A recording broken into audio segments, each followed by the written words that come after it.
les esclaves de Saint-Domingue à la liberté totale par la victoire historique du 18 novembre 1803, dont Vertières a eu le privilège d'en être le témoin. Cette cérémonie revêt trois grands aspects. Premièrement, c'était pour la première fois dans l'univers colonialiste en Amérique et aux Antilles, des pays et tribus d'Afrique débarqués de force à Saint-Domingue furent réunis autour de leur foi pour chercher une réponse historique contre ce régime colonial esclavagiste qui faisait négativement tache d'huile au niveau de ce continent au XVIIIe siècle. Dans le but de tracer un exemple à l'Occident chrétien esclavagiste, miné par la division, où les uns cherchaient à se libérer du fardeau de la royauté, pendant que d'autres s'y accrochaient encore, les vaudouisants de Saint-Domingue venaient des pays et tribus différents d'Afrique noire, conjuguaient leurs forces pour sortir dans un consensus, une résolution contre ce système inhumain.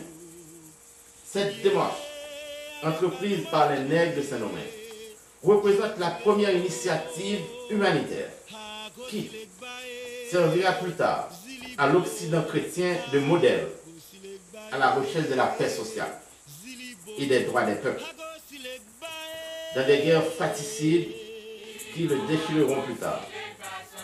Après la Première et la Deuxième Guerre mondiale, les Occidentaux fondèrent dans un premier temps la SDN, Société des Nations. Celle-ci ayant été échouée dans sa tâche de faire la paix, restait impuissante face au déclenchement de la Deuxième Guerre mondiale. Toujours dans la vocation de construire la paix mondiale, ils ont décidé de donner naissance à d'autres organisations de cette nature telles que l'ONU, l'OTAN. Les nègres de Saint-Domingue furent les premiers à initier une telle démarche, dont sa mission consiste, au fil des siècles, à stabiliser la sécurité de la planète entière au service de l'humain.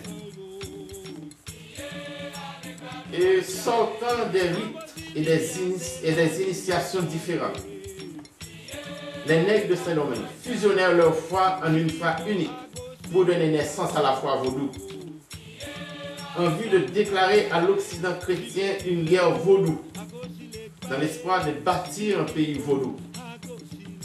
Cependant, après la libération de la victoire historique du 1er janvier 1804, les nouveaux chefs politiques de la nouvelle nation, de concert avec le christianisme haïtien, ont retourné leurs armes contre le vaudou haïtien, outil avec lequel les empereurs Ongamambo utilisèrent pour déraciner définitivement l'esclavage sur le sol des Saint-Domingue. Ces personnalités politiques et religieuses, nouvellement investies de pouvoir de la nouvelle nation, commencent à fabriquer des décrets officiellement approuvés par les différentes chambres législatives qui se succèdent des présidents Pétion au Duvalier contre l'exercice de notre foi vaudou, en vue de l'éliminer, le bannir, l'interdire, comme l'élément d'expression d'un peuple qui avait le plan de bâtir une nation vaudou après 12 ans d'une guerre vaudou menée selon notre foi et notre conviction vaudou. Le geste sacré de l'empereur Boukman de jeter au feu l'image du Dieu des Blancs, le Dieu esclavagiste, traduit d'abord le refus de nos grands-parents de continuer à attendre une quelconque délivrance de ce Dieu chrétien. Ensuite, l'échec du christianisme de nous tenir perpétuellement en esclaves en nous prêchant un évangile de soumission et de résignation sous le regard d'un bon Dieu qui nous conduit selon ses caprices, soit en enfer si nous nous faisons marron, soit au ciel si nous nous comportons en bons chrétiens esclaves. Après 219 ans d'indépendance, de persécution systématique menée directement par le christianisme haïtien, légalement autorisés par les différents présidents et gouvernements haïtiens nommés dans le pays.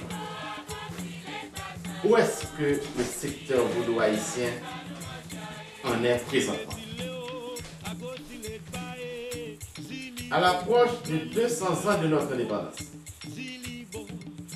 Haïti devient le théâtre de revendications dans tous les secteurs, à tous les niveaux, politique, économique, social, culturel, religieux, à l'occasion du départ forcé des Duvaliers en 1986. Profitant de cette circonstance, le secteur vaudou sort de son marronage pour présenter lui aussi ses griefs à cette nouvelle ère démocratique engagée par les différentes couches sociales du pays. D'ailleurs, pour déclencher les manifestations politiques contre Duvalier fils, les grands lacons ont été sollicités. Des organisations vaudou prennent naissance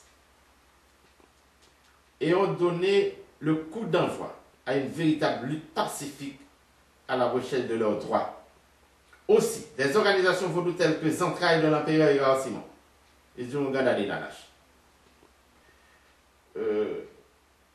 de Aloumandja, du Mungan, Lionel Bouzi et de Roland Voltaire. Les Minokans, des Mungan, André Jean, Alexandre Abraham, Yves Jean. De Vaudou Joe, des Mungan, Jean-Sorel Fassillon et Gustave André. Fleur Acacia, de l'empereur Dirian Théodore. De Even Jean-Baptiste, à Marchand des Stalines. Pour une meilleure gestion de leurs revendications. Ils se transforment en fédération, puis en institution religieuse pour mieux canaliser les acquis récoltés des différentes démarches depuis 1987. Ainsi, le 30 avril 2001, les vaudous haïtiens, après le congrès des 1er et 3 mai 1990 à l'hôtel Christopher, ont donné naissance à l'église vaudou d'Haïti, inscrite au ministère des Cultes et enregistrée au numéro SACI 0011, avec le droit d'assurer les services religieux, sociaux aux vaudous haïtiens et étrangers, au même titre que toutes les autres religions étrangères acceptées en Haïti. Nous n'avons pas été arrachés de l'Afrique noire, notre sol natal, en citoyens libres. Envie de bâtir une génération de femmes et d'hommes nantis de savoir économique. Loin de là, notre déportation forcée nous transforme